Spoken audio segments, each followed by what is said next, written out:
everyone, welcome back to the channel. As always, I'm your host Jonathan here at QuickBird Gaming. Thank you so much for stopping in for another episode of QuickBird News. I really appreciate it.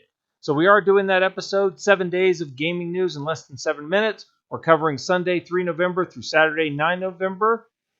If you enjoyed the content you're seeing, please consider leaving a like on the video, a comment, subscribe to the channel, click the bell for notifications. All those things really help me out. Now, having said all that, since I'm on the clock, let's get into it. Up first is this article from Eurogamer, which was posted on Thursday, 7 November, and you can read the headline here, Sega delisting 60 classic games from virtual stores.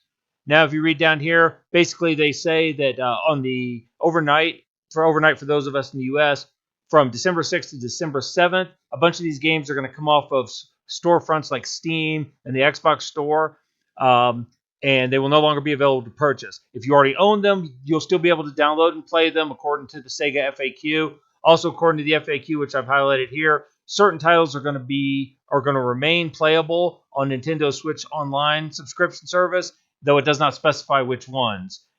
If you scroll down and look at the list of games, you'll see some fan favorites, some old classics like Altered Beast, the Golden Axe series down here, Phantasy Star, Streets of Rage, and those are all going to be coming off these storefronts. So I'd go, if you have any old Sega games you like, I'd go check these out now, because they're not going to be available for much longer, about another month or so.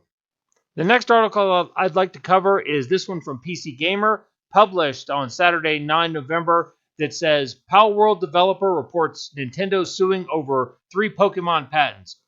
They're suing for $66,000, but the real damage is going to be in fighting this lawsuit.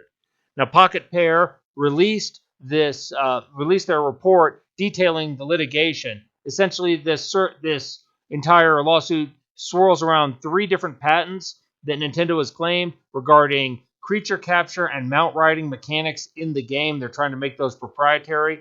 Now, you can read down through the article, and it talks a little bit about the litigation and about the patent process in Japan. But it comes down here, and this is kind of an important point, where Pocket Pair also reports that Nintendo is trying to stop them from selling the game until this lawsuit has been resolved. And it also talks how they're looking for $66,000 in damage. But, considering the number of copies Palworld has sold, tens of millions to this point, that damage is not the issue. Awarding damages at that level is not the issue. It's the fighting it. Nintendo is very litigious. They're very sue-happy. They're very happy to go after companies and individuals that they think are infringing. So that's really where the punishment is involved.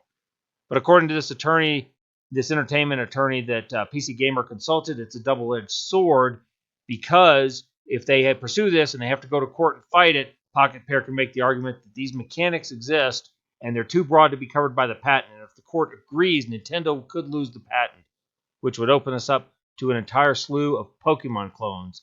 But we'll just have to wait to see how this shakes out. Next up is this article from Variety, published on Thursday, November 7th.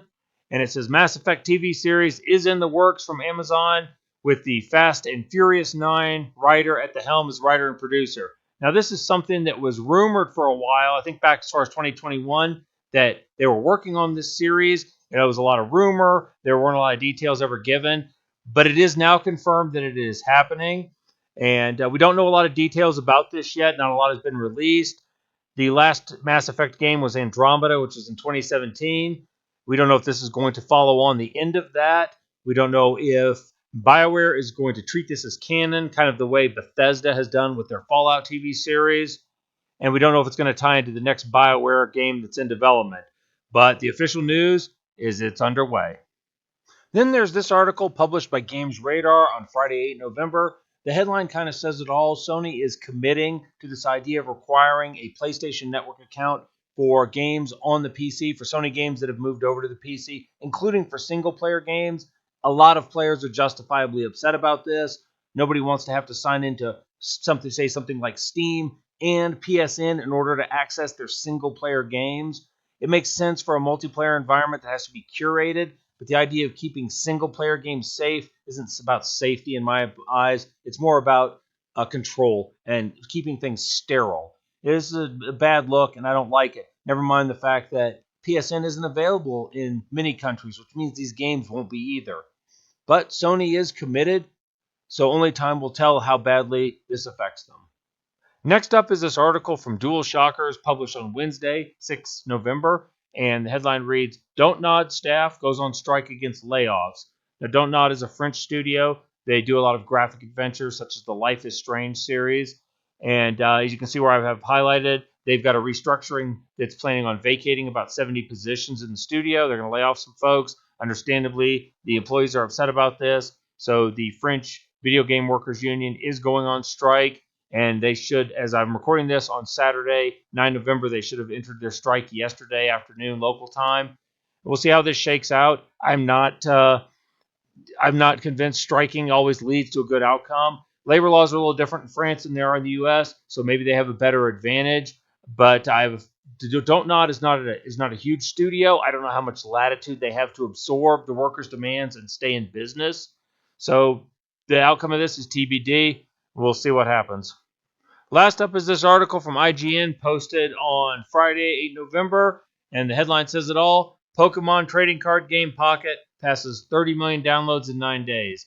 The digitized version of the Pokemon trading card game is a big hit.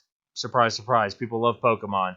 It is available on iOS and the Apple Store, so if you enjoy your Pokemon, go check it out.